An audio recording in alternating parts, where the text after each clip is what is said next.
Oh, okay. You can switch off your video easy. I also didn't want to interfere too much because Nami sometimes I ruin things So when I'm online. switching it off, no one can see me. Guys, Yeah, I see that video. Yeah, I think I'll do that. Mm. yes, that video thing, if you just press it, then no one can see you. And then they can focus on the presentation. But maybe the first slide or two, let them Yes, see you so that yeah. they know who's talking, and then you can switch off and then on again at the end. I'll remind you at the end to switch on. Okay, all right. Yeah, let's see how it goes. Mhm.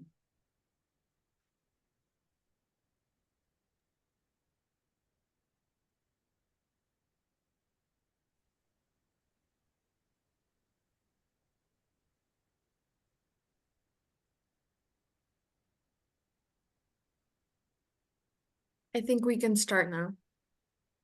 Okay. Okay, are the participants logged in? Yes. Okay, and the time is 18:05. All right, thank you very much. Good evening, colleagues. Let me switch on my video. Good evening, colleagues. Thank you very much for making time to attend the webinar today. Good evening, Dr. Khan. We understand there are many events competing for your attention, so we really appreciate you taking time to join us. First up, let me introduce myself. I am Dr. Ausi Nkrikodana, a GP based in Pretoria, Gauteng, with a passion for cervical cancer prevention. I am here today in my capacity as a technical advisor / consultant working with FIND, and will be the moderator for this webinar. This, colleagues, is a first of a series of webinars and CMEs that we will be hosting over the next 2 months. I'm thinking roundabout now, you probably want to know who is FIND. Maybe you haven't heard about FIND. Let me just give a brief introduction. FIND stands for the Foundation for Innovative New Diagnostics, and it is a global nonprofit which is focused on advancing diagnostic innovations and improving access to affordable, reliable diagnostic services, especially for women and girls in low and middle income countries. And we are focused at the primary care level and within communities. So, colleagues, I just want to take you briefly through why did we, decide to host these webinars in this month of September and October. And I just want to remind you, Dr. Our speaker for the day, I will introduce her. She's going to talk to us about some of the statistics, but just to highlight that cervical cancer is the most common cause of cancer in Africa, where it accounts for 22% of all female cancers. And we all know, colleagues, that cervical cancer is a preventable disease. And yet, in our context, and I will talk about South Africa at this point, we are seeing a high death rate from this very cervical cancer, a death rate of more than 50%. So as FIND, we are supporting the Department of Health on their mother-daughter campaign, which is an initiative that is aimed at strengthening and expanding the HPV vaccination program to ensure that 90% of girls between the ages of 9 and 15 are vaccinated. The mother-daughter campaign also aims to introduce HPV screening to reach 70% of eligible women and to improve treatment and linkage to care, making sure that we reach 90% of women with precancerous lesions and ensuring that 90% of them are actually linked to the next level of care, whether it's surgical care, chemotherapy, or radiation therapy. So this is where we as FIND are supporting the department to ensure that these targets are reached.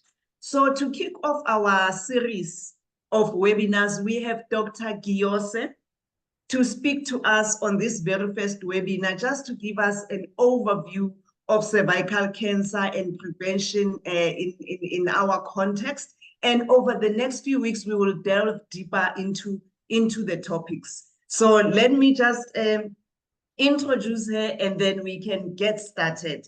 Dr. Giyose is Nwabisa Giyose is a gynae oncologist who is based at the Nelson Mandela Academic Hospital in Umtata, Eastern Cape.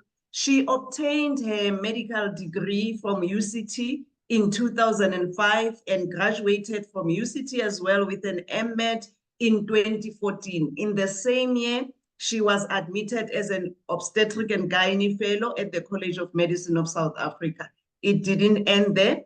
Dr. Giyose further obtained a certificate in gynae oncology in the gynae oncology subspecialty from the College of Medicine in 2017. Colleagues, join me in welcoming Dr. Giyose, our speaker for today. And before she kicks off, just a few housekeeping issues. Please note that your mics are muted and we will not have an opportunity to unmute because there are so many participants. But please, if you want to ask a question, use the Q&A chat, the Q&A platform on Zoom here. It says Q&A. Please text or type your questions and we will make sure that they are attended at the end of the session. We are recording the session, colleagues, so I hope that if you are here, you have already accepted or given your consent to the recording. And just to alert you that at the end of the session, we will answer the questions and we will also have a poll just to get your input on how you experience the webinar and also just your input on what you would like us to cover in the upcoming 6 weeks or so. So without further ado, Dr. Nwabisa Giyose, over to you. It is such a pleasure to have you with us, and I know that we are going to gain a lot from this engagement. Thank you for honoring the invite, Doc. Thank you so much, Elsie, and good evening to everyone. Just to start off,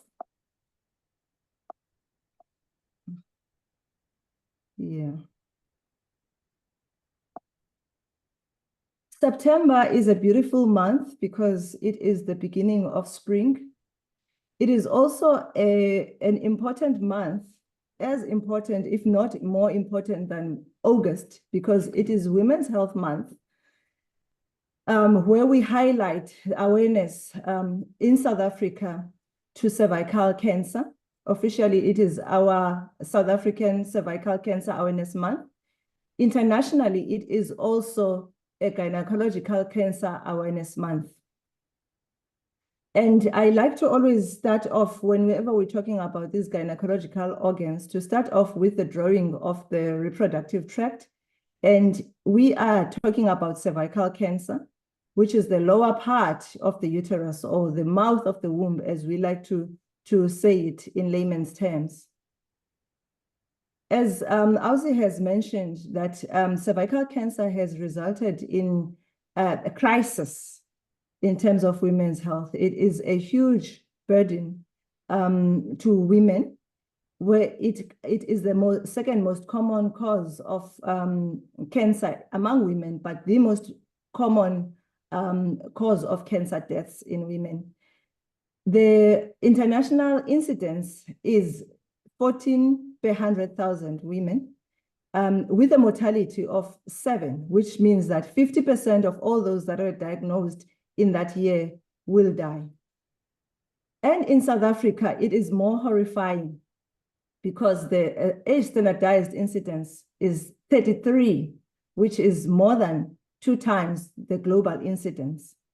And ideally, we would like to see it at less than 4 per 100,000. More than 70% of cases are diagnosed with advanced inoperable stage and have a very, very dismal prognosis. And this is due to lack of screening practices, delayed diagnosis, and then the HIV epidemic. Women living with HIV are 6 times more likely to get cervical cancer. women living with HIV are 6 times more likely to get cervical cancer. But it does not mean that cervical cancer is a disease of HIV positive patients. This is where some of the stigmas come from in the communities. If you're diagnosed with cervical cancer, it means you are HIV positive. And therefore, people are not keen to be diagnosed with cervical cancer, do not present themselves for screening. In Eastern Cape, which is where I come from, the SAMRC gathers the cancer registry in our province, led by Ndutu Somtyala, who works for the SAMRC. And the latest report in 2017 had shown that it is the most common cancer among women, surpassing breast cancer, which is the most common in the country. But in our province, it is the most common cancer that we see in women. And it is the most common cause of cancer deaths in South African women and in the Eastern Cape. And as you can see, compared to the 2008 to 2012 and the latest data, in the rural areas, the age standardized incidence has actually doubled, approaching 60 per 100,000. And remember what I said, more than 70% present with advanced inoperable stage that has poor prognosis. And the WHO had made the call in 2018. In 2020, the strategy was clear that by 2030, 90% of girls must be fully vaccinated between the age of 9 to 15 years, and 70% of eligible women must be screened, and of those 90% must be treated.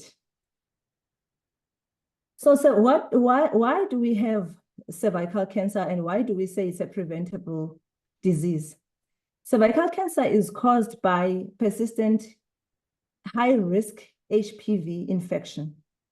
Persistence, meaning time is required. HPV stands for human papilloma virus, is a sexually transmitted virus that is very, very contagious. And majority of people who get HPV through sexual contact, and it sits on the skin, they would have cleared it by the end of 2 years. But those who are unfortunate enough for it not to be cleared and it continues, it then over time changes the cervical epithelium until it turns it into precancerous epithelium that has got the ability to grow and invade and spread and cause cancer. And when you get these precancerous changes, which we call the high-grade squamous intraepithelial lesions, there is no going back. It cannot reverse. Unlike the HPV infection that can be cleared, by the time the cells changed into precancerous, if they are not treated, they will lead to cancer. These high-risk HPVs are also very important in causing cancers in other organs, in the lower genital tract, vagina, the vulva, the anus, the mouth, and the esophagus. And in men, it can also cause penile cancer. So we're talking about cervix because it is more likely to affect the cervix than these other organs.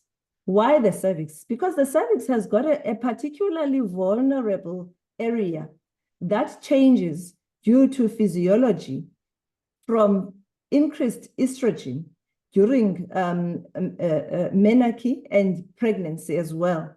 This area, it originates from the inside of the cervix.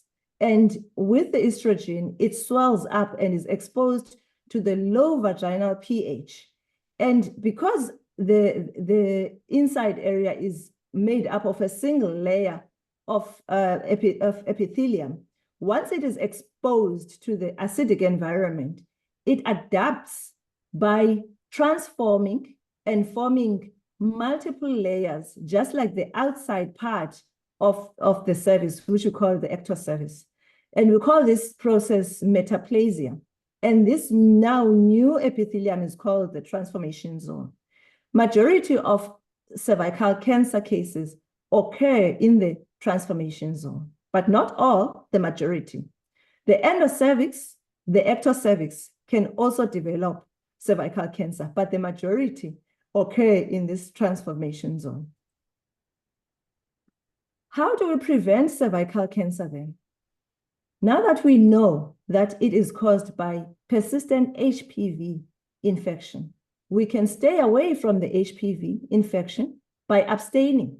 We can also boost our immune system by HPV vaccination. And the second way that we can prevent is after one has been exposed to this HPV without knowing, because it doesn't cause any symptoms at all, but one does screening to look for these precancerous lesions, and also screening assists in early diagnosis of these cancers. Once we've got developed cancer, we can reduce suffering by preventing progression of cancer and preventing suffering and palliating the patients. So primary prevention is an intervention that started in 2006 internationally. Australians have been vaccinating their girls and now are vaccinating their boys since 2006. And it was introduced in South Africa in 2014 as a school-based programs in public schools, targeting girls between the age of 9 and 13 years then. Now it has been extended to 15 years. But it is not to say that it should only target girls and up to the age of 15 years. Boys and older people are also eligible for vaccination. Now, we don't necessarily do that in South African public, because where you have limited funds, you have to direct your funds where it'll make the most impact. The reason why we target the ages of 9 to 15 years is because these young people are highly immunogenic. If you want to invest a vaccine, the one person who is going to mount an immune response and have a better health outcome is the children. So, but of those who can afford to buy these vaccines, they are available in South Africa. And the FDA has recommended that vaccination should continue up to the age of 45 years. Vaccination does not replace screening. Unfortunately, even if one does the vaccination, it is not 100% guaranteed that it will prevent the persistent HPV. So screening is still needed. But in terms of the international studies that have been vaccinating their populations, there have been a substantial decrease in cervical cancer and precancerous lesions. We do have Cervarix that has been used in our schools since 2014, and it protects against the oncogenic or high-risk HPV type 16 and type 18. Gardasil and Gardasil 9 are also available in South Africa in the private sector if one would like to fund their own vaccine. And some medical aids have come to the fort and are funding these vaccinations for patients.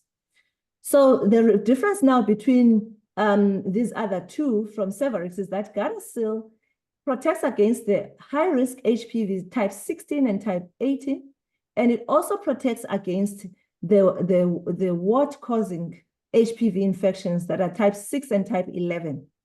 Gardasil 9 has recently arrived in South Africa, and it protects against 7 strains of HPV, including the 16 and 18, and 31, 33, 45, and 52, and 58 Powerball numbers. And these all cause cervical cancer. They are high risk. And it also protects against HPV 6 and 11. There are other vaccines that are emerging in the market, and hopefully because of their lower prices, there will be more affordable vaccines on the market.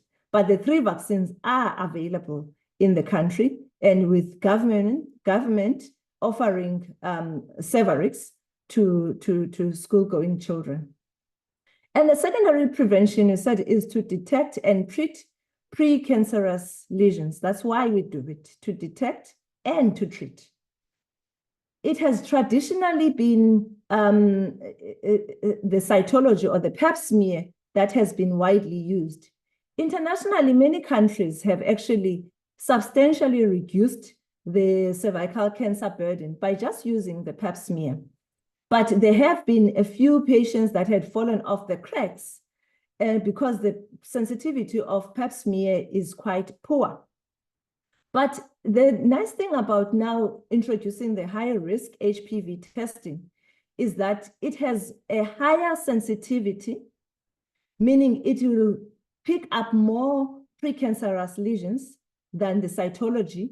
It has a high negative predictive value, meaning if there is no high risk HPV in the patient, it is highly, highly unlikely that that patient will develop precancerous lesions or cancer in future. But the only difficulty with it is that it is quite low in specificity, in that if it is positive, it doesn't always mean that the patient has precancerous lesions. This HPV testing can be collected by a clinician, and it can also be collected by the patient. And it has been available in South Africa via Lancet Lab, and it is being introduced in public sector with the aim of introducing it as a long term, but there is going to be a trial that will start in the sex workers' clinics. HPV 16, 18, and 45 are responsible for 80% of all cervical cancers, and other HPVs are responsible for the rest. We are seeing HPV 35 as an important emerging cause in Africa. Unfortunately, the vaccines that we have do not target HPV 35 specifically, but there is a lot of crossover of this vaccination, cross-immunity. So it won't just say, oh, vaccinate 16 and 18 and leave the rest. There is cross-immunity that is induced by the vaccine. So as I had emphasized, it's to detect and treat. That means abnormal screening tests have to be followed by further investigations. And routinely, it is usually a colposcopic biopsy. We will come back to this slide at the end. So in South Africa, we also have public sector has also introduced the HPV testing as opposed to just the cytology, HPV testing as the primary screening test because of the advantage that it has got a higher sensitivity and it's got a higher negative predictive value. I'm sure also we will at some point during these webinars introduce these in detail. In terms of frequency of screening, frequency of screening in the public sector, if one is HIV negative, then the test is done from the age of 30 years and every 10 years. But women living with HIV is from the time of diagnosis and every 5 years. And there's a new category that has been introduced that is women who are high risk, which is sex workers. They are to be screened every 3 years. Sorry, this is still quite new and quite confusing. It still needs to be hammered a bit. But if you remember, with the cytology based, in South Africa, we used to start at the age of 30 years and every 10 years. That has not changed. But women living with HIV, that was also the same. But in between, we had seen that we see patients who have had a normal pap smear 3 years ago, women living with HIV, but they come to us on the 3rd year when they are supposed to have screening, and they have advanced cervical cancer. And that speaks to the poor sensitivity that we were talking about. Now there is the National Department of Health guidelines, but there is also a South African HPV advisory board that consists of experts in gynae oncology, gynae pathology, and virology. And they've got a different algorithm. And this algorithm is more consistent with what is happening internationally and with the WHO. So this is just another slide to emphasize. This is the more accurate slide. So the WHO recommends that if you're using HPV, if you're HIV negative, start screening at the age of 30 years and repeat every 5 to 10 years. If you are a patient who's living with HIV, you start screening at the age of 25 and you repeat every 3 years. That's what the WHO recommends. Now, with the SA public HPV rollout, if you're HIV negative, you start screening at the age of 30 years and repeat in 10 years. And if you're a woman living with HIV in South African public, you start on the year of diagnosis and you screen every 5 years if the results are normal with HPV. And this high risk, this new group, high risk women, sex workers, start early and repeat every 3 years if everything is normal.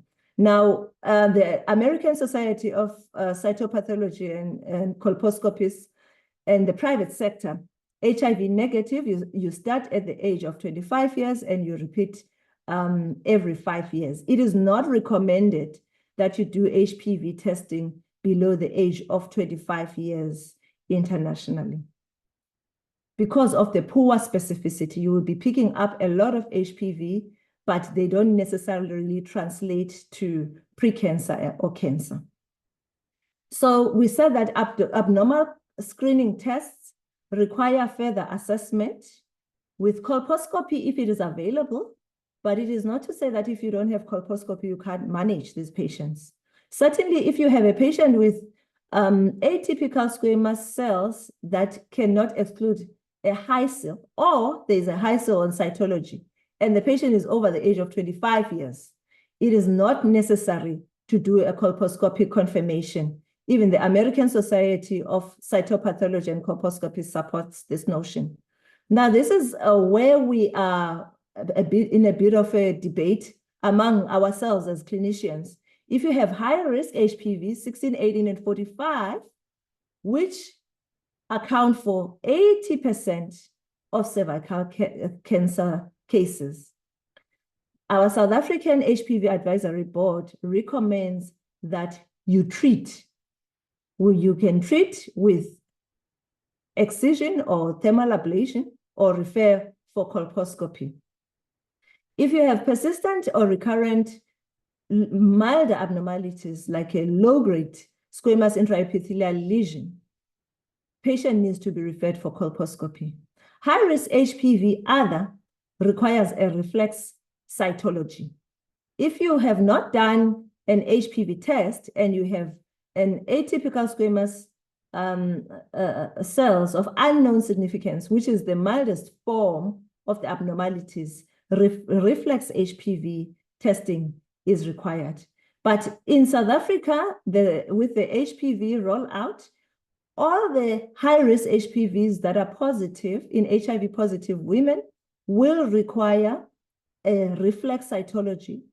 But if the patient is HIV negative and they have 16, 18, and 45, they require treatment. So we're always talking about colposcopy. What is colposcopy? Basically, it's magnification of the lower genital tract after painting the lower genital tract with 3 to 5% acetic acid, which is the same as the white vinegar that you use in the fish and chips.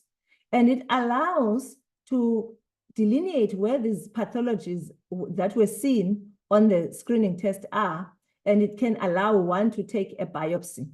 As I had said, it is not essential to prevent cervical cancer. And certainly it is not available in many parts of our country as a service in the public sector.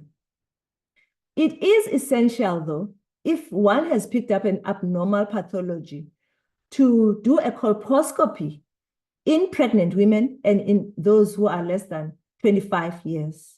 One needs to be careful, though, with colposcopy due to chances of missed diagnosis. If someone comes with a screening test that is highly abnormal, and the other one does a colposcopy and says they see nothing, that patient, in the end, if they had an abnormality, would have missed the opportunity to treat because the colposcopy had not seen the abnormality. Cytology, especially, when it shows precancerous lesions, it is usually right. So if one has a cytology that shows a precancerous lesion and one does not see anything on colposcopy, the right thing to do then would still be to excise the transformation zone and possibly do a cone biopsy. And then one would have a bigger sample to assess. A LETS treatment, which we're going to come to, is not a very, very dangerous procedure. So after one has had these abnormal results, with or without colposcopy, what treatment modalities are available? One can ablate or destroy these abnormalities using thermal ablation, cryotherapy with liquid nitrogen to freeze and kill off these abnormalities. And this method does not give one any histology. But if you excise the abnormality, and the excision method of choice is a large loop excision of the transformation zone, the one that we explained, where the majority of cancers on the cervix arise from, as we had explained. This is the gold standard of excising or treating these precancerous lesions. A cone biopsy can be used in certain circumstances where it is suspected either by the pap smear or by the colposcopic finding that there could be microinvasive disease. A cone biopsy is a deeper excision of this transformation zone. It excises the whole transformation zone and part of the endocervix. A hysterectomy sometimes is warranted in treating precancerous lesions, but it is not the first line treatment. It is warranted if these precancerous lesions have been excised, but they persist and one does not have any cervix to cut anymore because they go quite deep in the endocervix. Or there has been an early cancer detected through all of this screening. A hysterectomy is warranted. But after treatment, the patients must be followed up for repeat screening because one is treating these precancerous lesions, but we are not treating this persistent HPV. So the persistent HPV, as long as it still sits in the vagina, can start new abnormalities elsewhere in the lower genital tract. So repeat screening is essential. So this is just a picture of the LETS procedure or the large loop excision of the transformation zone, which can be done as an office procedure using electrothermal energy with your diathermy, and can be done with or without colposcopy. It can be done under local anesthetic, and it doesn't even take 2 minutes to do it. And the cure rate had been documented to be over 90%. But with a high burden of HPV, we actually are not getting the joy of this high cure rate. It's in the region of 60 to 70%. So that is why I'm saying it is very, very important to follow up these patients for repeat screening. So this is a live picture of what it actually looks like, where one paints the cervix with Lugol's iodine, and then you inject a local anesthetic and you cut it with a loop electrode attached to your diathermy. And then the bottom picture is you cauterize to minimize bleeding. It also has its own limitations when you have deep-seated lesions in the endocervical canal. Sometimes you have skip lesions. You've excised the lesions in the transformation zone, but they have skipped and involved the endocervix, and you can pick that up with your repeat screening and you see, oh, there's still abnormalities. And if you have lesions that are extending to the vagina, you won't be able to excise them with a large loop excision. Those patients would require a hysterectomy and an upper vaginectomy.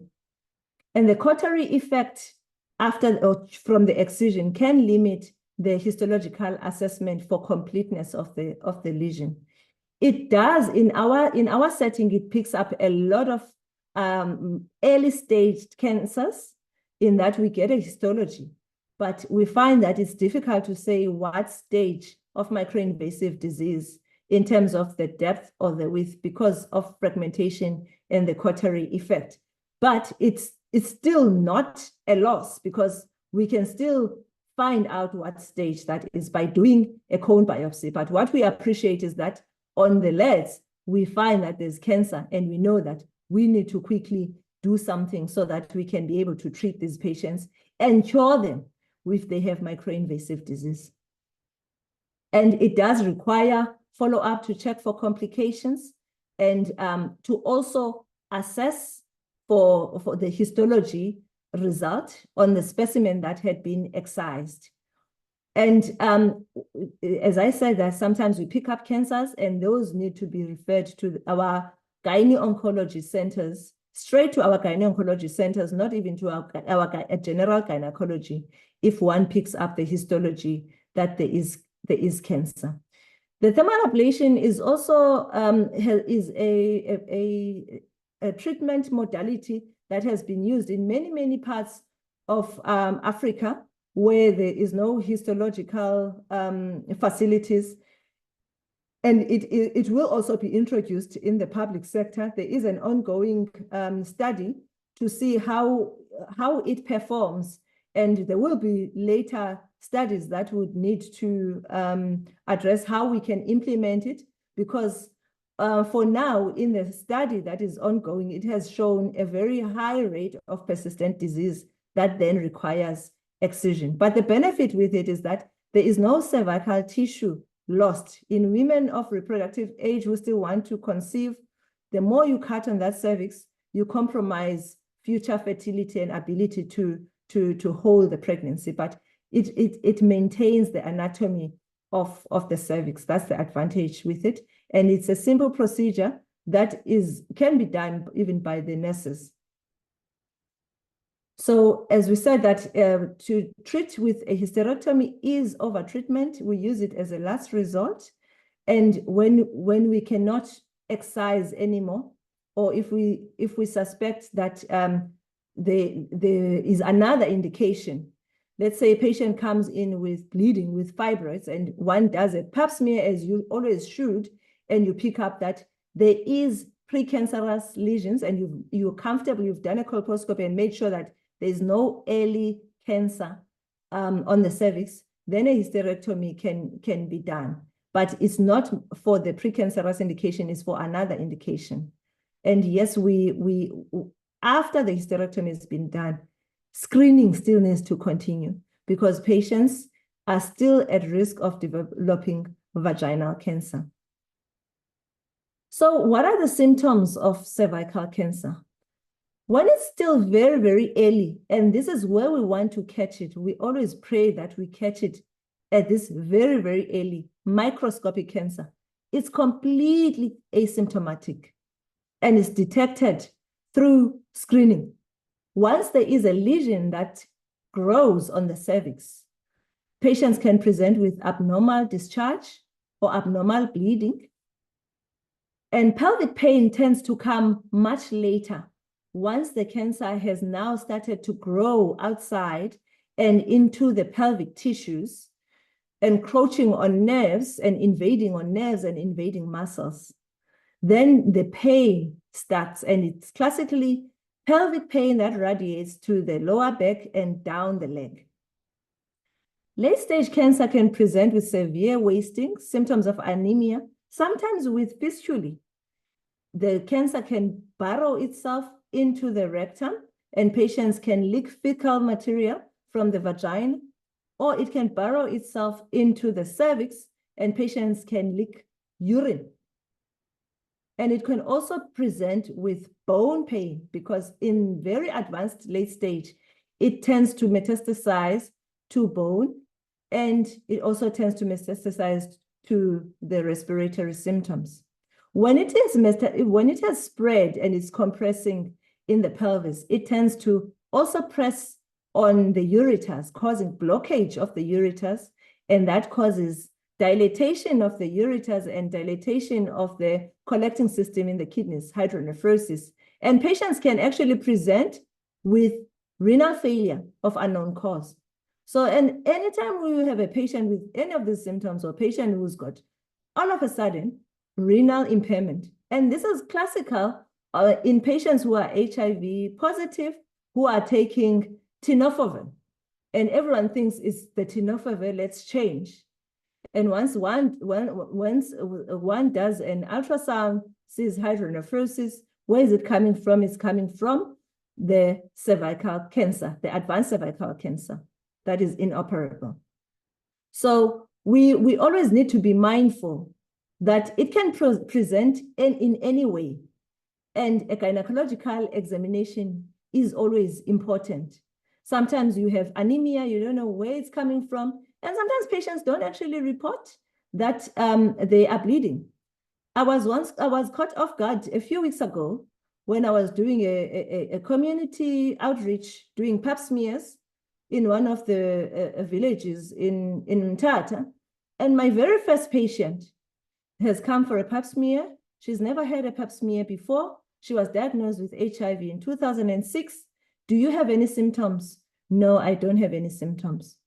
No bleeding, no discharge, no. Okay, so it's a screening pap smear. I tick on my form and I put in a speculum, voila, a 6 centimeter cervical lesion that's actively bleeding.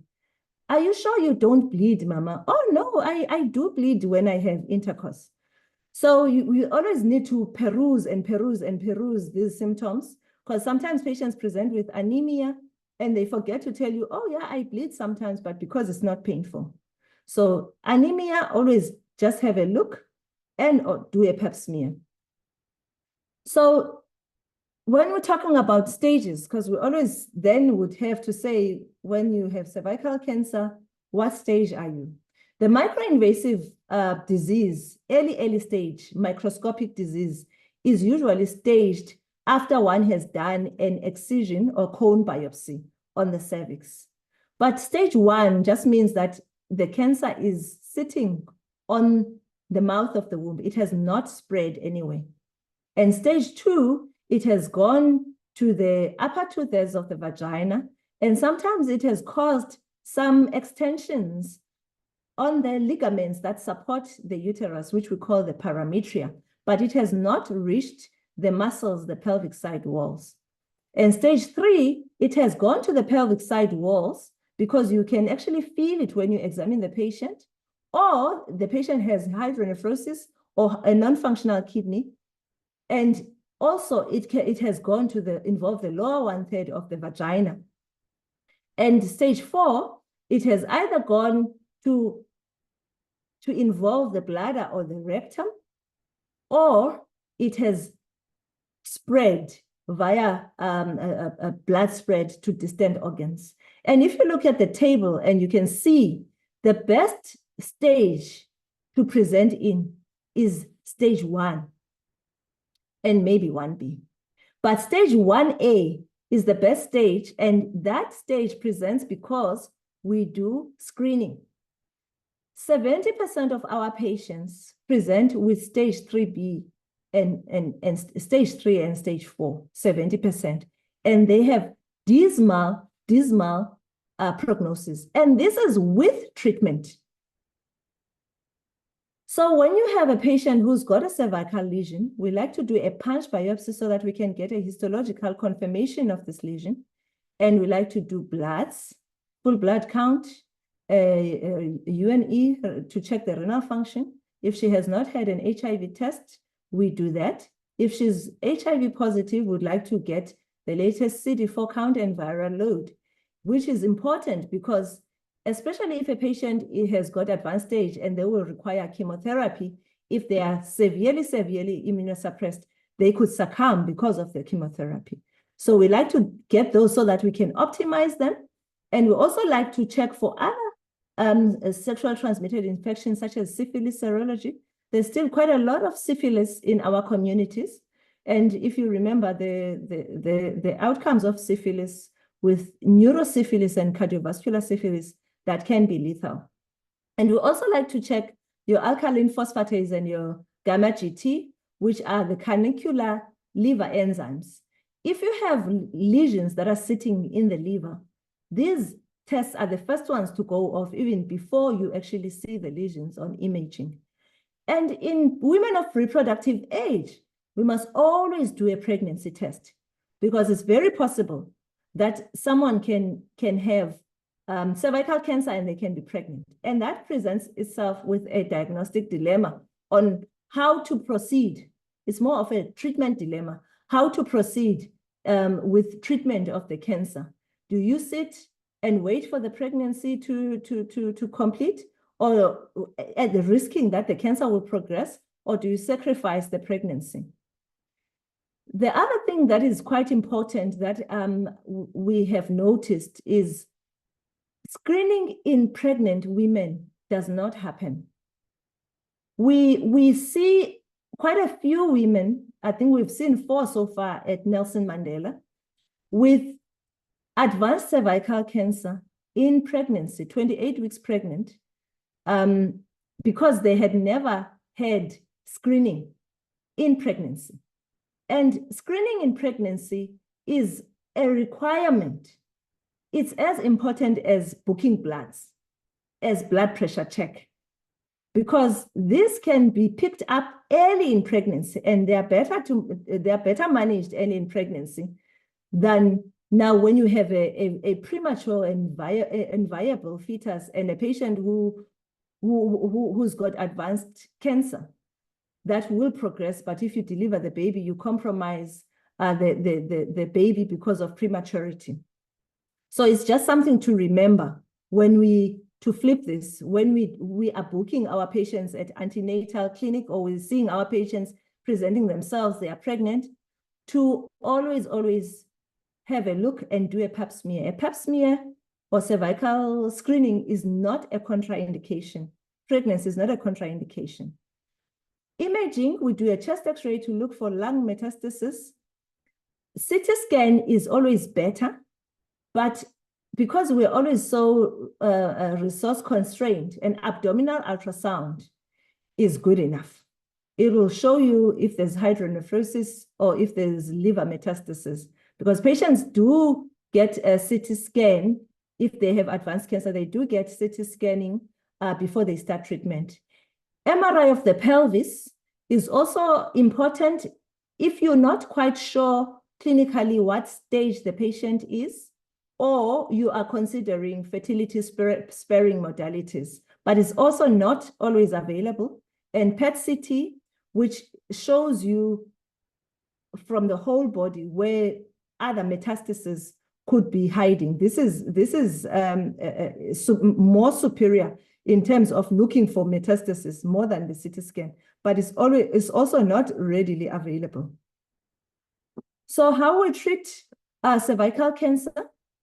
We treat the microinvasives very early stages with a simple hysterectomy. We can also do a radical hysterectomy where we remove the womb, the mouth of the womb, the tissue around the womb, the ligaments around the womb, and the cuff of vagina, the top 3 centimeters of the vagina, and we remove lymph nodes from the pelvis as well. But patients who have locally advanced or advanced cervical cancer are not curable, because to leave the roots that have now spread outside the womb and just to remove the womb and the mouth of the womb, the cancer will grow back and the patient will not be cured by that surgery. All that surgery will do is it will delay the definitive treatment that needs to be done, which is the chemotherapy and the radiation. And stage 4B is palliative chemotherapy, or we palliate the pelvis by irradiating the pelvis to control bleeding and to control pain. So fertility sparing treatment may be possible for early stage disease, but it's not always readily available. The services are not always readily available, especially in the public sector. There are newer treatment modalities that are emerging that target the microenvironment of the tumor in terms of the immunology and in terms of the blood supply. They are also not available in the public sector. And it is quite difficult also to get medical aid funding for these patients. But certainly one would have to write and motivations for patients who have failed the conventional treatment for that. So the National Department of Health has also heard the call with the mother-daughter campaign to meet the targets that have been set by the WHO. And the emphasis is to strengthen and expand the HPV vaccination program to vaccinate girls between 9 and 15 years, 90% of them. And they have now committed not to just vaccinate in the public schools, they have committed to go to the private schools as well. And I think the introduction of the HPV screening is also a very exciting development. But with the current algorithm to follow, there has been some unhappiness. Okay, I must confess, I was not very happy with it myself. And but at least it has been said that it's just to start off with. And when we develop this electronic database, we will be able also to see how the algorithm is performing.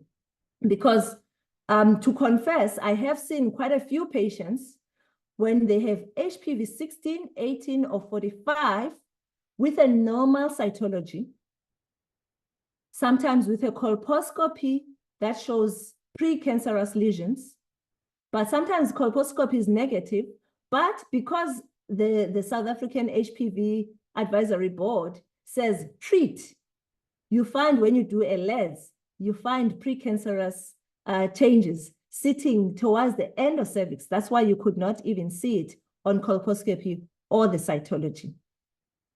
So important, there is no point in screening if we're not going to treat. We always have to treat these abnormalities. It's futile exercise to screen and not to treat. An example, patient comes with advanced cervical cancer, as they always do. Have you had a pap smear? Yes. What was the result? No, I never got the results. I went to the clinic many times, the results were never found. You go on track care and you find 5 years ago, patient had a pap smear and it showed high cell. Now she's sitting with advanced cervical cancer. So the natural history of precancerous lesion is cervical cancer. So once one has screened, reaching 90%, we can reach 100%. Let's not say 90% we've reached, so we'll stop. Let's aim to reach 100%. Because if we can do that, if we can commit to that, we can prevent cancer by treating these precancerous lesions. We can detect cancer early, and we can fast-track patients who have cancer for curative surgery and for curative chemoradiation. And when we do everything that we do, I fully support the electronic database for vaccination, and I fully support the electronic database for screening as well, so that we can see, once we've done the screening, what translated after that in terms of the histological outcome. At the moment, we are sitting at only 30% histological outcome for abnormal results that were picked up from screening. That is futile screening. So the other new development is that the single dose is enough. And we have also adopted that in South Africa. And the WHO has said that up to 20 years, single dose is enough.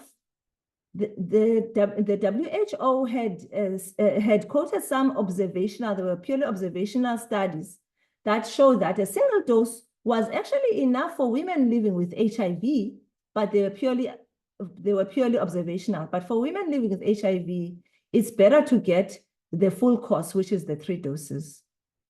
And it has been promised in the grapevine that the Cervarix will be replaced by the Gardasil 9, because the Gardasil 9 is more superior in terms of the HPV coverage, but it also affords us vaccination against the warts, which can be quite devastating to the patients. So the other thing is self-testing HPV is also being introduced in South Africa. And one of the strong points of this is that it can screen more women as they administer themselves. It doesn't need healthcare workers, and there are no instruments required, as many would know that sometimes in the public sector, we run out of speculums and there's no this, there's no that. It just needs the brush. But emphasis, women who have symptoms always need to be examined. My worry about this self-sampling is patients will come with symptoms and they will be given the brush.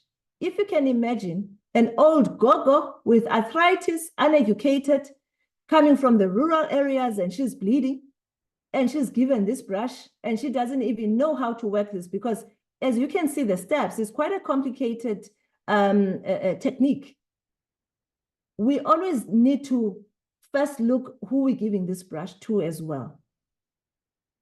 Yes, we've got young people who are, they have gone to school, they can cope, but we need to be careful who we're giving this brush to. Can this old gogo really take this self-sample? Why are we giving this as opposed to doing a clinician-collected sample that affords us examination? Because if a patient is symptomatic, they need to be examined. And it's better that the sample, the pap smear is taken by the healthcare worker. And I worry because vulval cancer is also on the rise. So that means the vulva will not be examined. And if the patient has not reported, then that vulva will not be examined because she'll be given this brush. And abdominal examination will not be done. We will not even be able to pick up, oh, there is a mess here. What is happening? Is it a mess in the ovary? Is it a pregnancy? Also of importance is that this only tests for the HPV. It does not test for cytology. So once there is an abnormal result, it will require a second screening in the form of cytology that must be taken by a clinician in order to make sure that it is taken from the cervix and in order to make sure that it is taken correctly. There is a screen and treat program that the WHO is advocating. The screen and treat program has been used in many countries using visual inspection with acetic acid.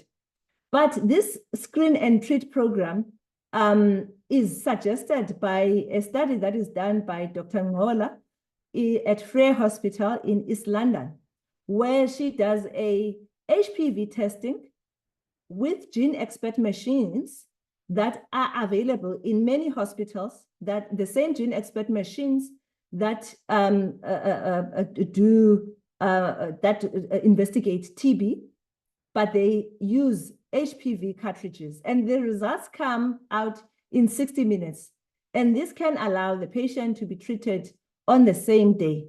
And this is attractive in our population of patients where patients are lost to follow up. All these send away tests come back another day, this appointment, and patients never come back.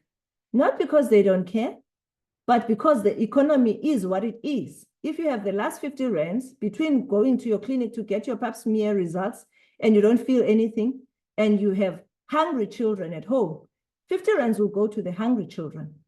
So it allows for screening, and once a patient has been found to have high risk for precancerous lesions, can be treated the same day. But we still need to get more evidence in our South African population in terms of what screening methods, because as I had mentioned before, that her study had shown that there was quite a high persistence of this precancerous pathology that required excision. So in conclusion, cervical cancer is a preventable condition, preventable disease, is a very common disease, and is very lethal. It can be prevented with HPV vaccination that is available currently in public and private sector. And it can be prevented by doing effective screening and treating abnormal results to prevent cervical cancer. It allows high detection of these precancerous lesions. And when it is negative, it offers more reassurance, allowing longer intervals between screening. Abnormal results should always be followed by further assessment. And we always, I don't mean to sound like we should not respect the recommendations by the pathologist, because sometimes the pathologists write the recommendations without a full information of the patient. You know the patient best. You have seen the patient. You have probably taken the pap smear, and you know what you saw. Because sometimes when one does a pap smear on a patient with a lesion, the pap smear can come back as normal. And then the recommendation will be routine screening after 10 years. But you know the whole story of the patient.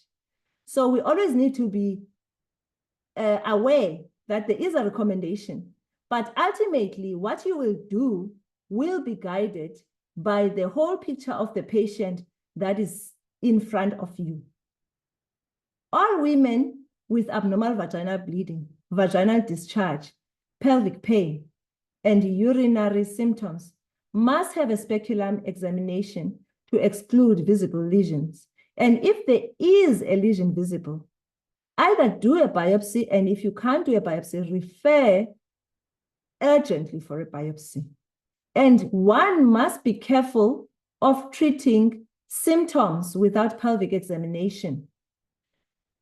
Vaginal discharge, complaining of vaginal discharge syndrome of the syndromic treatment says, give antibiotics. But it never said don't examine the patient. Because many of patients who come repeatedly with the same symptoms might have cervical cancer. And certainly many of the patients that we see in our clinic have a history that they had been going repeatedly for the same symptoms to the clinic until they decided to wait for the pension day and took money to go to a GP who ultimately did a pelvic exam and referred them. And sometimes 2 years goes by when this diagnosis could have been made earlier and the outcome would have been much, much better. Thank you so much.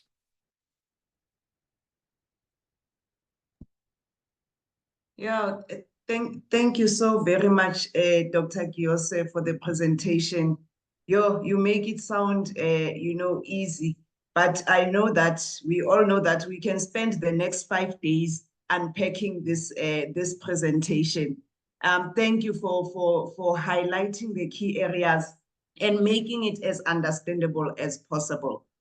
I'm going to start off with some of the comments or questions under the Q&A, and please, colleagues, feel free to add some more. We have ample time, but let me start with the first comment. It's a question. Someone said, where am I starting? Yes. Ampath is a comment. Ampath also has HPV self-testing, not only Lancet. They are around 480 cash, or if ordered with a doctor's form, it is covered by medical aid. That's good to hear. Yes, yes. So thank you, anonymous attendee. In the private sector, we've had exposure to these tests for a while. Almost, we are on the 3rd year now. Indeed, anonymous is correct. There is the Lancet test, which Dr. Giyose showed, which is called the Evelyn brush. Then there is another test. It looks like a swab that we use to do when there's an abscess, to take a sample. Yes, this is available from, as the person said, from Ampath. And there's another lab, which is not a national lab. Locally here in Gauteng, there's a lab called Toga. They also do HPV self-testing. They use a tampon that a person inserts for 90 minutes, and then they put it in a liquid medium. But they do not, that tampon, the specimen is not run. They do not test HPV DNA. Instead, they do E6 and E7 protein. But colleagues, let's stop there, because we are going to unpack the tests in the coming 4 weeks. We will have a session that deals with the tests. I think suffice to say at this point is that HPV testing is available in the private sector. It can be done on the same sample that we are doing, we are taking for pap smear. Now that is a health worker collected, or it can be done on self-collected samples. And for those who are in Gauteng, those 3 labs are there. But in other provinces, the 2 labs are there. But we will go into details in terms of what are the differences really with the different media, and what's the difference between doing an HPV DNA, a HPV RNA, or even the E6, E7 proteins. So thank you for raising that. It is noted. Dr. Giyose, you have anything to add? No. I think it's good, but my only concern, as I had emphasized, is patients who have symptoms must be assessed by a healthcare worker, and assessed in terms of history and assessed in terms of examination. Because with the HPV, if a patient is, for instance, has got bleeding, I know a lot of patients are aware that if I have bleeding, when they come to me as well, I'd like to do a pap smear. How can I help you? I'd like to do a pap smear. Oh, is there any particular reason why you'd like to do this pap smear, or you'd like to just routinely do a pap smear? And only then it comes out. So I think symptomatic patients must be assessed. So it's good that these are widely available, because I don't want also us to emphasize so much on the fact that, oh, these are convenient because no one has to look down there. We have to normalize down there. As I had said to you in East London, as Prof. Denny used to say, that vagina is a holy passage. Even Nelson Mandela was born through the vagina. Even Jesus Christ was born through the vagina. Let us stop stigmatizing the vagina. The boys are running around for these vaginas. There has to be something special about it. So let's treat it in a special way. If it is sick, there are doctors who can help it. They need to look at it. So we need to normalize vaginal or pelvic examination. So it's not that you are running away from this, because then the test does what it does, and it picks up something from this very patient who did not want a pelvic examination. What's going to happen now? It is purely convenience, in my opinion. It is purely convenience. And yes, also, it saves patients, because you don't even need 430 rands. But if you come to Dr. So-and-so, They will take your 430 rands, but they also want their money for consultation as well. But it is purely convenience, and it is advantageous in that in these clinics where you come in for your hypertension treatment or whatever treatment, oh, you just do this test and you leave it there. But let us run away from saying it eliminates the examination factor. The examination factor is very, very important.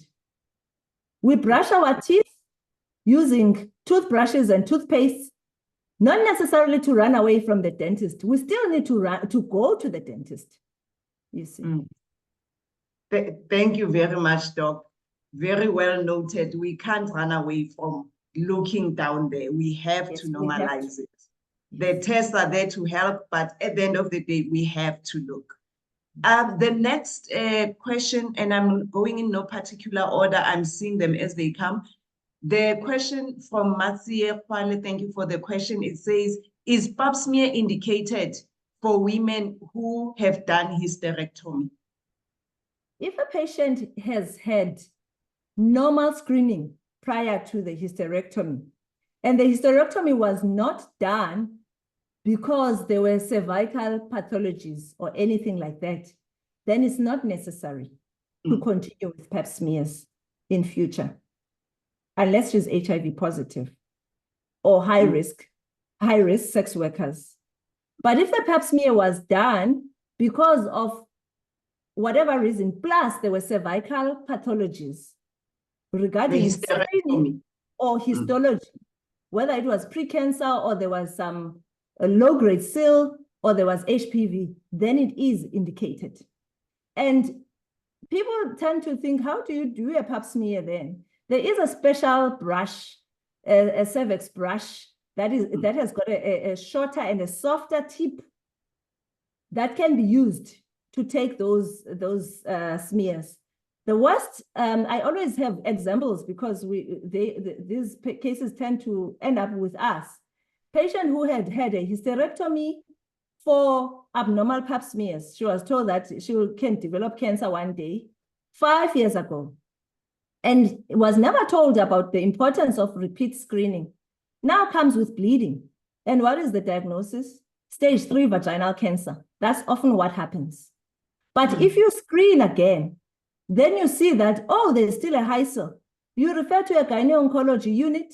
We can actually delineate to see where those are coming from, and we can actually excise that vagina and prevent vaginal cancer this time.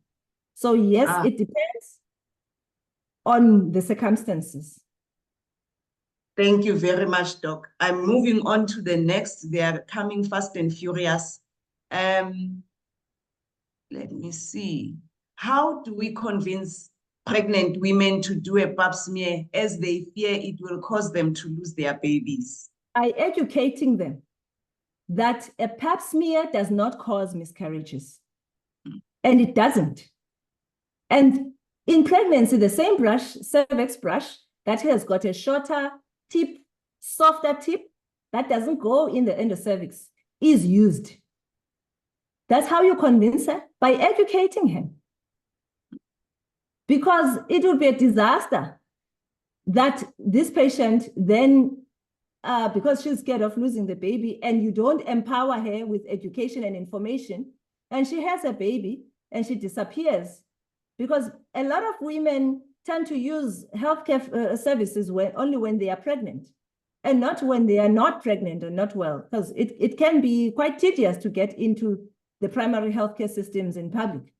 So education.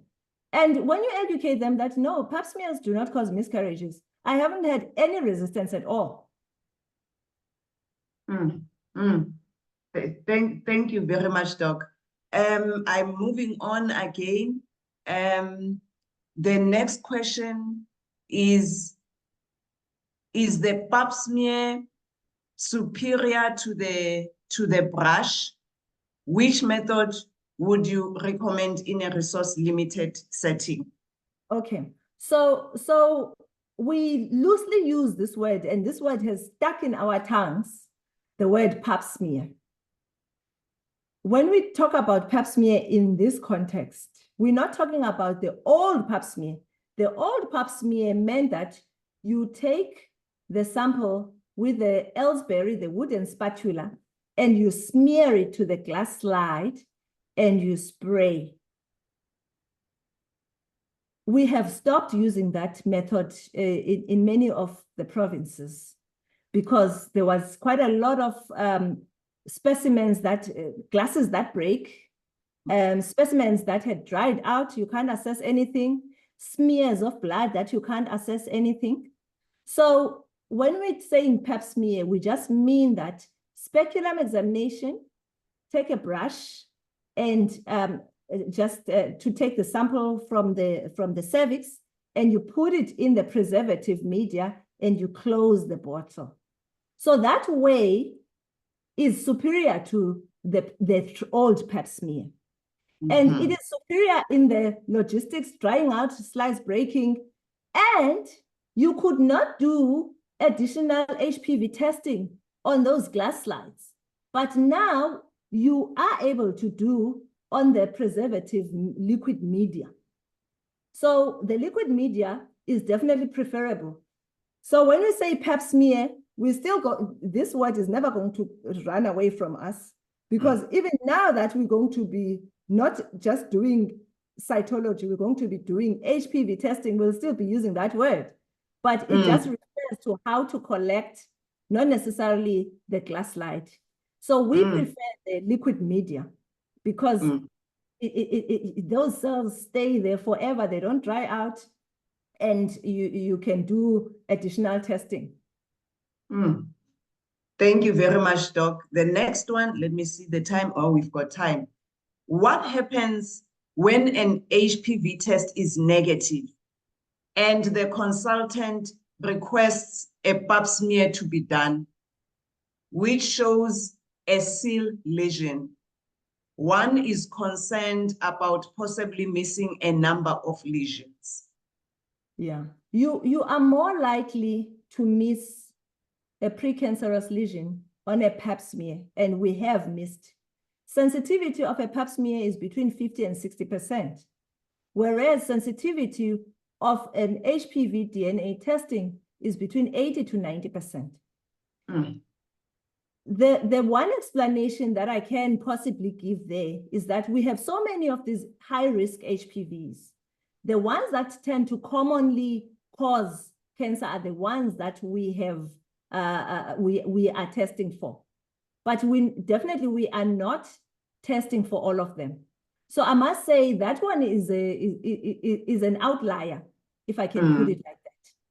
There are not a lot of those cases out there, but there are more cases of HPV positive, but cytology negative, and actually precancerous lesion. Thank you, Doc. Next question. Can we do LBC at any gestational age of pregnancy? Definitely. At any gestational age, you can do LBC. You just need to put that speculum in. And you know, I know people tend to be scared of doing a pap smear and in pregnancy, but I just find that sometimes it's a sort of a convenient excuse not to do a speculum examination. So even that patient who insists that, no, I will lose my baby, if you do a pap smear, you still have to do a speculum examination. Like I say, we're seeing quite a lot of advanced cancers in pregnancy because we didn't do that initial examination. Remember, the HPV test is testing for HPV that is in the vagina. Not necessarily on the cervix, in the vagina. So the cytology would then say, because of this HPV that is in the vagina, are there any cellular changes that it has caused on the cervix? So it's not necessary that you need to, I mean, it's always best to see the cervix to make sure there's no pathology. And once you see the cervix, you might as well take a smear there.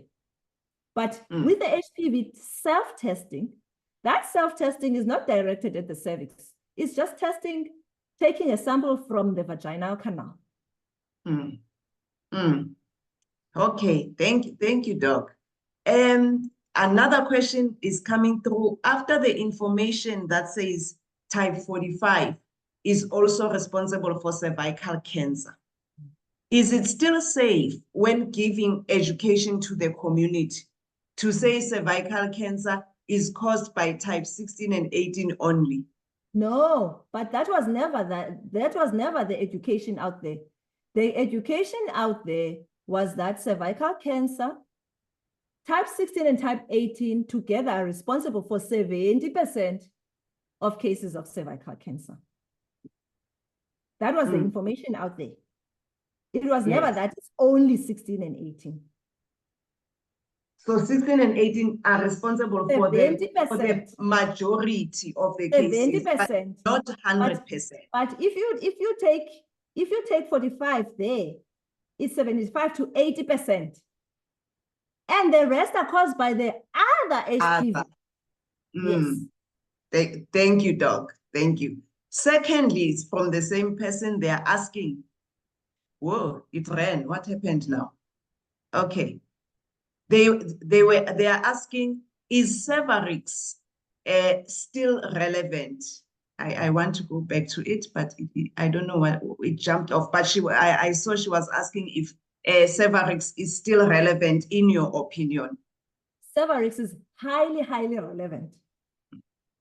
16 and 18 are responsible for 70% of cervical cancers. Cervarix is dead cheap compared to the others. Certainly in our economically strained country, for the masses, Cervarix is highly, highly, highly, highly relevant still. And there's a lot of, we must also not forget that there is cross-reactivity after the injection. It's not going to say, I'm on a mission to get 16 and 18, I'll leave all the others behind. There is some cross-reactivity. But certainly for a patient who has got the finances to fund, I would recommend something that has got a broader spectrum.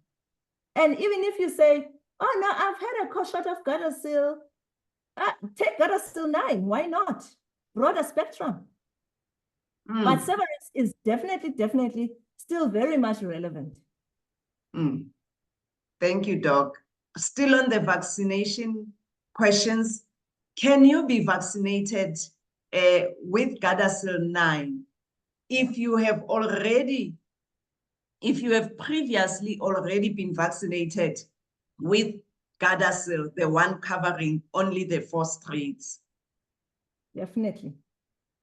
Yes, you can. Even if you had Cervarix only, you can go to Gardasil, or you can go to Gardasil 9. Thank you. So hopefully then, no one has officially said it, that we will get Gardasil 9. But I would like, I know it's a cervical cancer talk, but you should see the horrendous vulvar warts as big as cabbages. And it's not just a cabbage between your legs. This thing is feeding like a parasite from this patient, and patients lose weight, they bleed, they're anemic. So if we could have funding for Gardasil 9, that would even be better. Thank you, Doc. I'm still on the vaccines.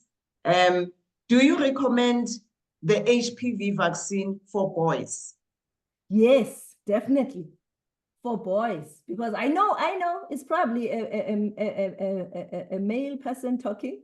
What about that penile cancer?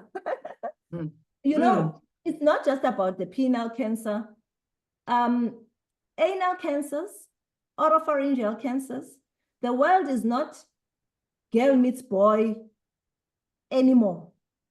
And what about the boys really? They are not immune to HPV. So all these things, we have to take them in steps, because I remember I was one of those in 2014 when they say, oh, there is a vaccine coming to girls. I'm like, but why not boys as well? Especially if you're looking at heterosexual relationships. Why not boys? because we've always known that they also are prone to these cancers. But the reasoning was, what is the burden of disease? Cervical cancer. And who gets cervical cancer? Girls. And if you vaccinate 90% of girls, you get herd immunity. So all of a sudden, the boy comes, this one is vaccinated, they don't have HPV, they are intimate with them, they're not going to spread HPV around. But I think once we have reached that target, to be honest, I think then we can look at expanding. Other countries, Australia is vaccinating boys. The UK, the USA, they are vaccinating boys as well. And boys know HPV vaccine doesn't cause, no, it doesn't. Erectile dysfunction, it doesn't. And to men as well. So I'm a big advocate of vaccinating boys. When clients come and we talk about the vaccine, you can give it to boys. Or when I say, oh, you can give it to your child as well. Oh, no, my child is a boy. Oh, yeah, no, they can. Oh, I thought it was only for girls. So the message is not coming across very well to the community. They are also getting confused. So they thought that boys can't get it because it causes harm on boys. No. So where funds are available, vaccinate boys as well. Thank you very much, Doc. The HPV vaccine is trending on here. Let me go with it. Tobani is asking, some girls between the ages of 10 and 15 are already sexually active. Are they still eligible for HPV vaccination? Yes, they are. Even if you are sexually active, there have been big trials that looked at HPV vaccination.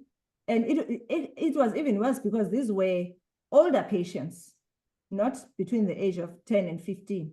These were older patients that looked at if you vaccinate and then future, but they would screen them first. And then from the screening, they would not look at the results. They would just do the screening and then vaccinate. And then later on, when they assessed these results now, oh, some of them already had HPV at the time when they were vaccinated. Later on, there were less HPV infections and precancerous lesions, even on the ones that started the study with HPV infection. Hence, the study, the FDA has said, extend it to the age of 45 years. People who are 45 years, there are not a lot of 45-year-old virgins in the world. They already are sexually active. Remember, this is a very, very contagious infection. If you have 100 people who are sexually active, 80% of them will contract it. And at any given point in time, if someone tests, you'll find that they have the HPV. But it doesn't mean that it will persist. 2 years' time, 80% have cleared it. But giving them the vaccine, but just because you cleared it, it doesn't mean that you're immune from it for life. But by giving the vaccine, you boost the immunity. That's the meaningful way of boosting the immunity. And they are still between the age of 10 and 15, highly immunogenic. And even if they are sexually active, because they are highly immunogenic, even before you vaccinate them, they are very likely to clear the HPV. That is why it is not recommended in people who are less than the age of 25, because these are very highly sexually active people who are transmitting this HPV left, right, and center, but they will clear it. So these ones are highly immunogenic. They will clear the HPV that they get through sexual intercourse. But by giving them the vaccine as well, you give them that boost to protect themselves from future HPV infections. Hey, thank you, Doc. Moving on from Anonymous, can HPV be passed to an unborn child? Where are they managed? Yeah, HPV, we usually see HPVs being passed to unborn children, but the wart causing HPV. And they tend to develop warts in the vocal cords. Okay. But we haven't seen any cancers arising from on children who were born to mothers who had HPV infections. But certainly HPV infections tend to be passed on children, on babies, and they tend to get it in the mouth and in the vocal cords. They usually are managed by the ENT when there's papillomas. They call them papillomas instead of warts. When they arise, they would laser them and so on. Thank you, Doc. Next question. Do sexually assaulted women get screened for this HPV, and at what stage? So as part of your assessment of a sexually assaulted woman, one would normally then take the opportunity to offer them gynecological services at that time as well, like you would do a pregnancy test at that time. So if they haven't had a pap smear, because you are anyway going to be there with a speculum examination, assessing for trauma and taking swabs. So if they are of eligible age, then for screening, then one should offer the screening. But I don't necessarily think that if you have been sexually assaulted, let's say today, and you go for let's say you're 19 years old, there would be any benefit in doing an HPV testing on the day. It's probably not even going to show up. But if they were of eligible age anyway, then they should be, as part of the assessment of a sexually assaulted survivor, they should be offered a routine screening. As part of Doc. Screening, if you will. Yes, yes. Okay.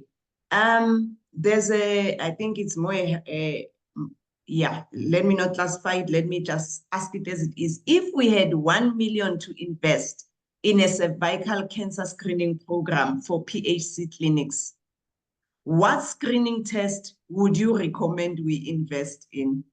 Why only 1 million? That's not an investment, that's a donation. Of course, HPV testing. HPV testing, point of care test results come out today. And treat today. That's where I would put that investment. But I don't think 1 million is going to go a long way in eliminating cervical cancer. But anyway, if we had in this economy, 1 million sounds like a lot, but things are expensive. But if we were to make an investment and we say we want to eliminate cervical cancer, we are now 2024, 2030 is there. And that's what I would encourage. Point of care testing with HPV test, high-risk HPV testing, gene experts available. The cartridge, according to Dr. Ngola, costs around 250 rands today. And in an hour, results are out. They can come in. As they come in, they do the HPV self-sampling. Someone sits there and says, okay, any symptoms, completes a form, so that if you have symptoms, we don't give you this, we direct you to that room where you will see a healthcare worker who will assess you properly. And if you have no symptoms, get into the bathroom, and then you take the cartridges, we put it in the machine while you are listening to a health talk. And then we call you, and this is what we found, and let's treat you today. But I think that we would need to, because I'm still a bit hesitant about this thermal ablation. I think in those settings, you would have to have a day where you say, Monday, Wednesday, this is what we do. And you would have a colposcopy machine there, so that you can do a colposcopy and you can do a lead immediately. That's where I would invest my money. Same day treatment. Treat today, get the results before they go home, and you treat today, them. treat today. Yes. Yes. Live tomorrow. Thank you. That would be the slogan. Yes. It's a good one. It's a good one.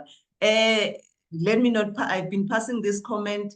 Mampete says, I've always been concerned about the understanding of the cytology report by medical practitioners. But wow, Dr. Giyose has given me some relief.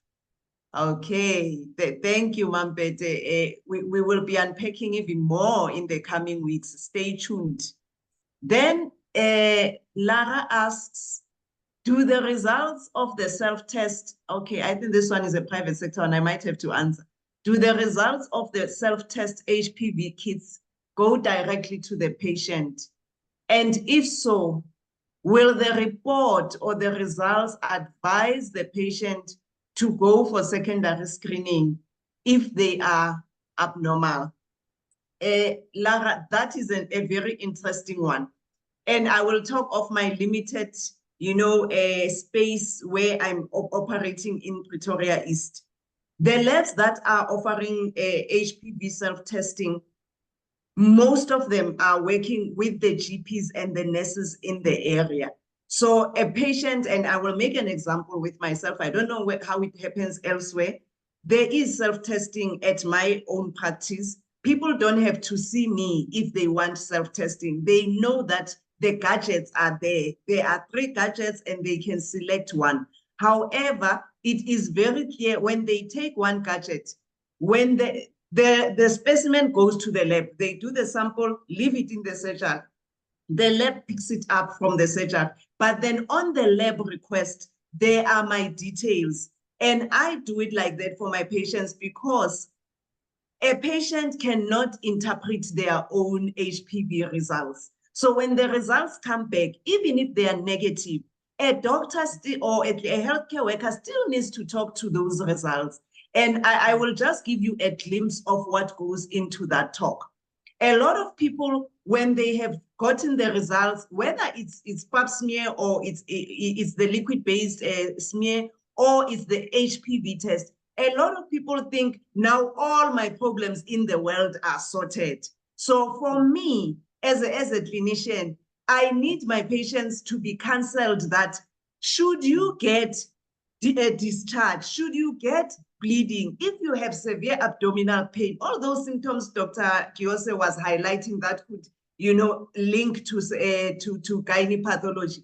I have to alert the patient that if you have any symptoms, do not sit at home and say, Mina, my pap smear is clear, so I'm cleared. The gynecological system is not only composed of the cervix. So I have to educate the patient that things could be wrong upstairs, higher up or lower down. We have just looked at the cervix only. So if there are problems, you need to come back. So I share Dr. Giyose's sentiments that it cannot be that people just go and test and then that's it, they never see the doctor. People need to be counseled to say, what does the result mean? And when should you come back if for your routine test, and also if there are any symptoms. So that is how I would answer that, Lara. I don't know if the labs are giving people the tests without any link to a doctor, but I know in my context, there are links to the doctors.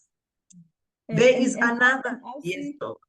I think we should open a church because I think you actually share the same sentiments as me. It's not just about sentiments, it's about practice. There is nothing worse than having a patient with postmenopausal bleeding, a gogo with postmenopausal bleeding. And she gets pap smear today, normal. She's still bleeding, comes 2 months later, gets another pap smear because people have forgotten about the uterus. That is why in every surgery, every surgery or every clinic, we should always have that diagram. The first diagram that I had, that shows that this is where we test. There could be problems here, there could be problems there, and we mustn't forget it as healthcare workers. It's never going to screen what's happening inside the womb, what's happening in the ovaries, what's happening in the tubes. We always need to understand that this test is looking for risk of cervical cancer. And it's not a test to diagnose cervical cancer. That's why even when you have a lesion, it's not a good test to do when you have a lesion. You need a biopsy. And that's why I was saying you always have to remember the patient in front of you. what is this patient? The pap smear result says normal, and the recommendation says routine screening after 10 years, but you have a patient in front of you.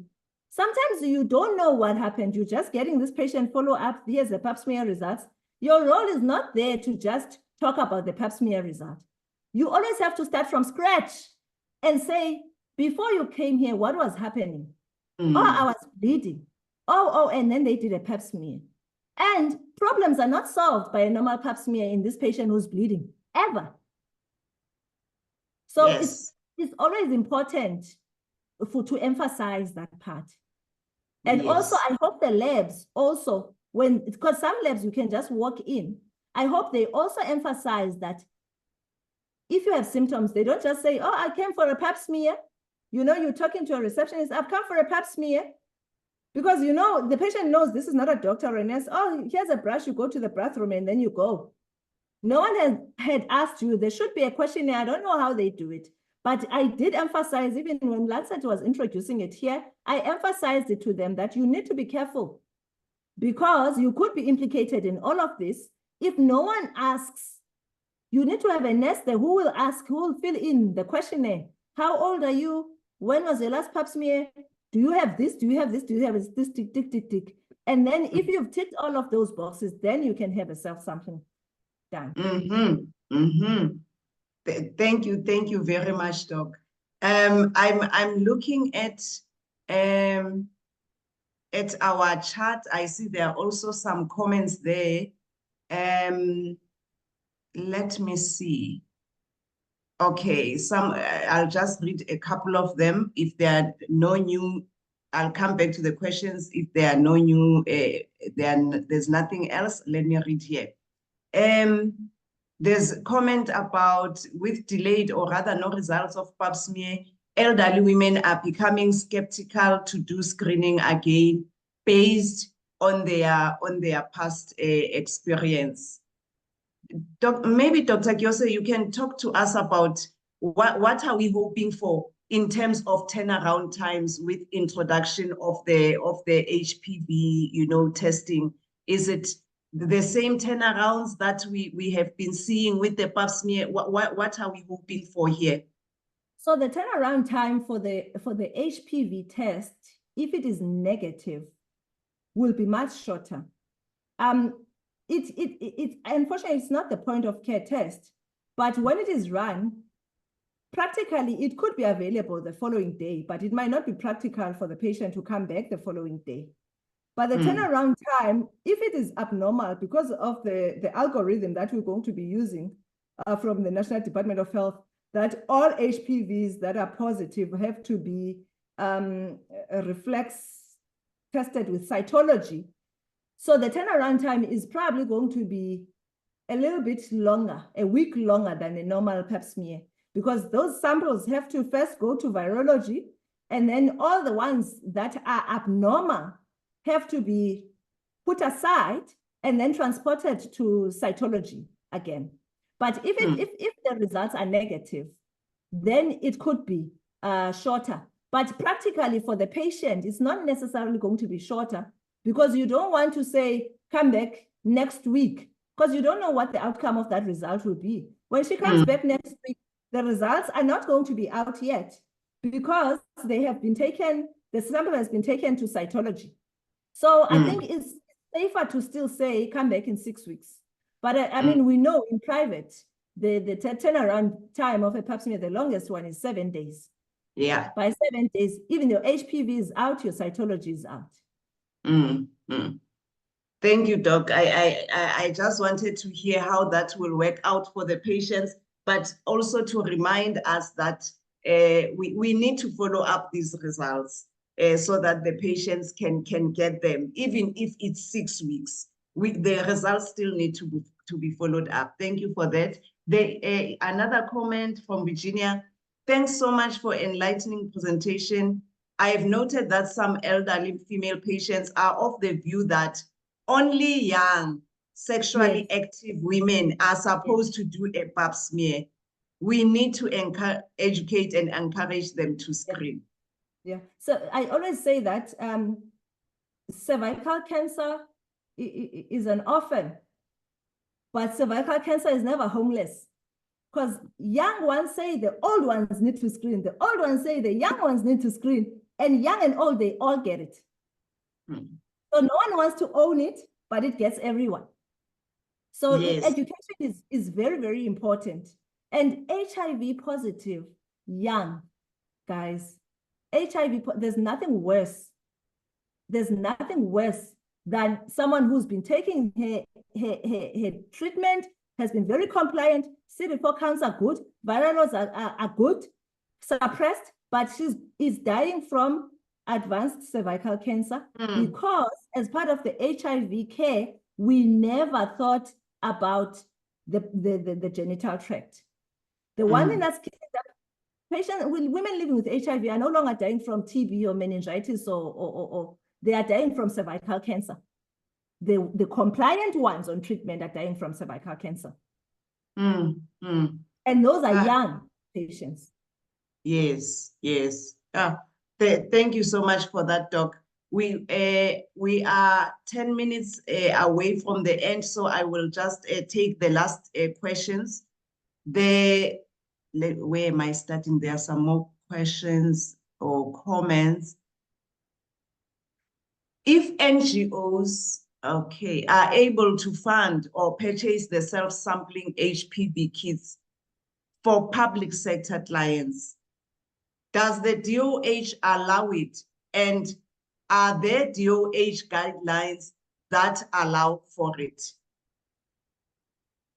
Doc, I'm hoping you can speak to the guidelines. You know, when the NGOs are coming to assist, it's always very important that they engage the Department of Health, like how the Clinton Health Access Initiative did it. They engaged the public, the Department of Health, and whatever that they were doing, because when they first started this HPV on our side through CHI, Clinton Health Access Initiative, and all those samples were processed by the lab NHLS because the NGOs engaged the National Department of Health. So if it can be done like that, I think it would be allowed. But the National Department of Health has already said that they are bringing these self-sampling brushes. Okay.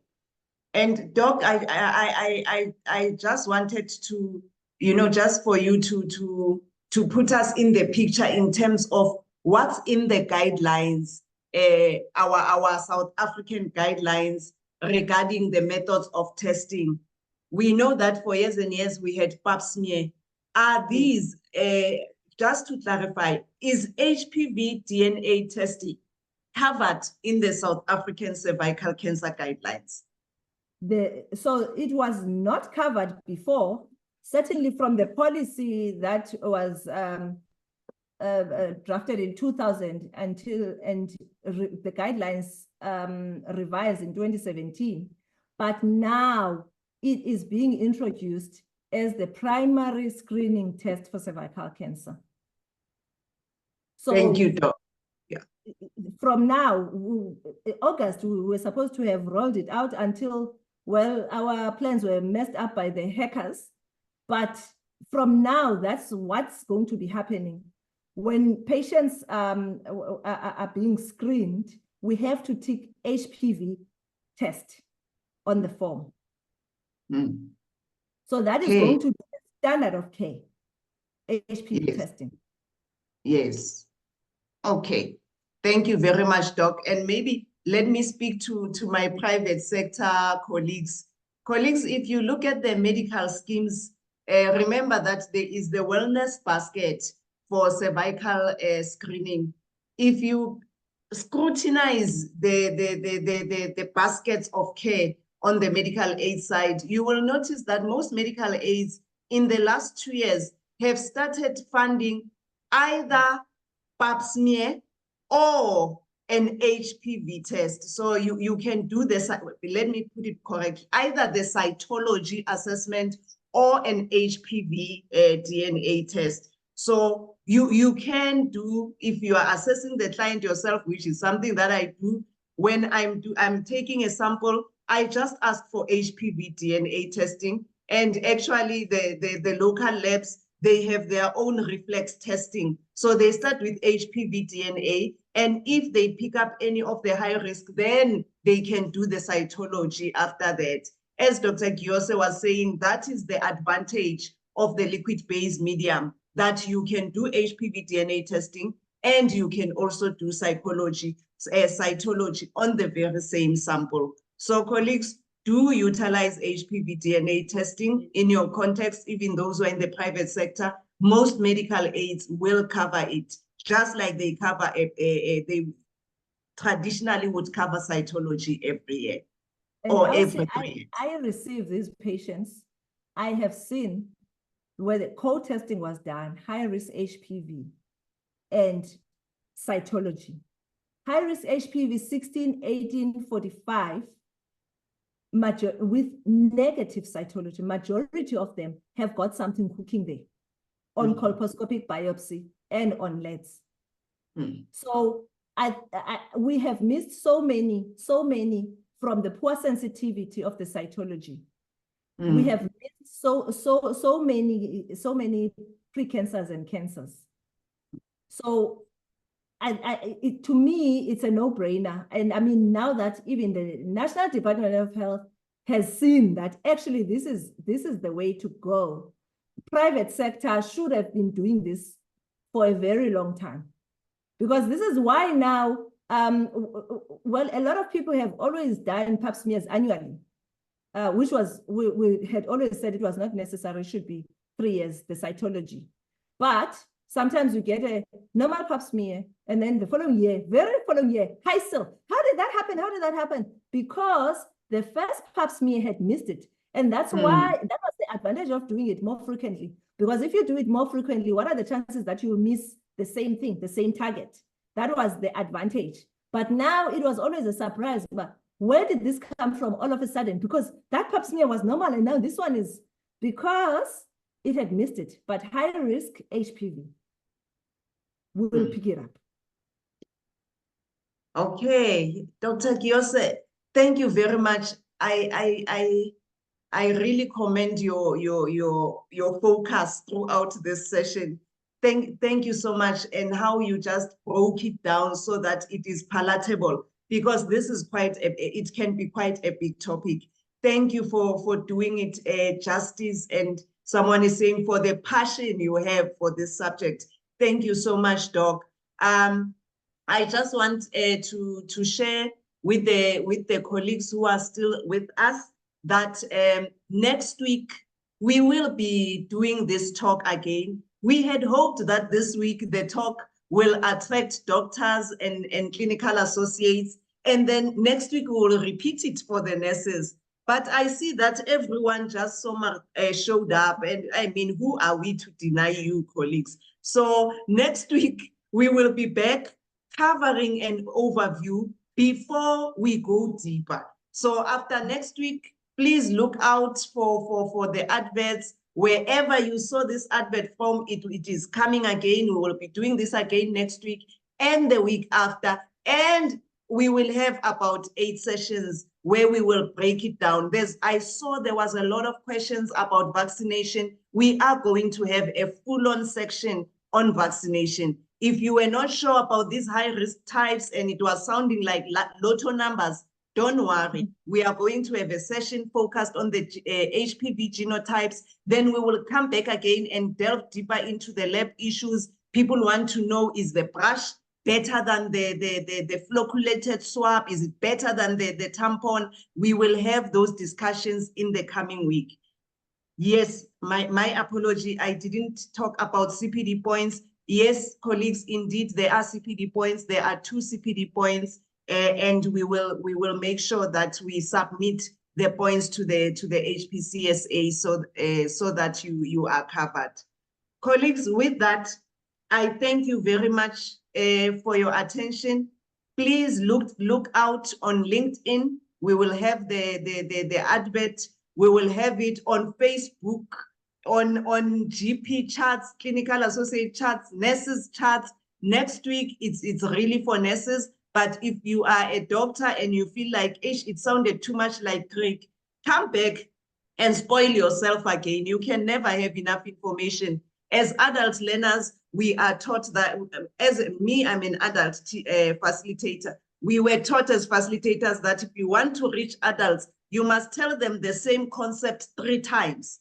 So colleagues, until you have heard this 3 times, you haven't heard it enough. So thank you very much. Helen is saying, Doctor, thank you. Don't forget SANC as well for CPD points. Oh, I heard they were talking about CPD points, but I didn't know that it is now a done deal. Thank you so much for that, Helen. We will make sure that we also get your points into the Nursing Council as well. Colleagues, I want to thank you for your attention and sticking with us up to so far. Dr. Giyose, thank you so much for honoring this invitation. To the FIND team and all who were instrumental in the logistics, thank you so much. Our partners, colleagues, you would have seen on the advert that there are different partners. There is ABOT, there is the National Department of Health, and some of our colleagues are here from NDOH. There are also other private partners. Now it's running away because I see it's almost 8. But if I haven't mentioned any partner, please note that we do appreciate you a lot. And we hope to continue this series with you as partners as well. Colleagues, thank you so much. I'm going to type our email address for inquiries so that if you have anything that you want to follow up, you are not left in a vacuum. You know where to send your inquiries, whether they are CPD related or otherwise. Till we see you again, colleagues, please note, Carolina, the post-workshops, post-webinar survey, I almost forgot. Colleagues, before you log off, please assist us with completing the poll. We really will, the webinar evaluation, we really would like to know what topics should we go deeper into as we proceed. There are some topics that are set, but we know that you might have certain topics that you would like us to focus on. Please complete the webinar evaluation and also note those topics. With that, colleagues, I bid you farewell. Enjoy the rest of the evening and keep a lookout for our upcoming webinars and face-to-face sessions. Thank you so much, colleagues, for your attention. Thank you. Thank you, Elsie. Thanks for having me. Good night, everyone. Good night.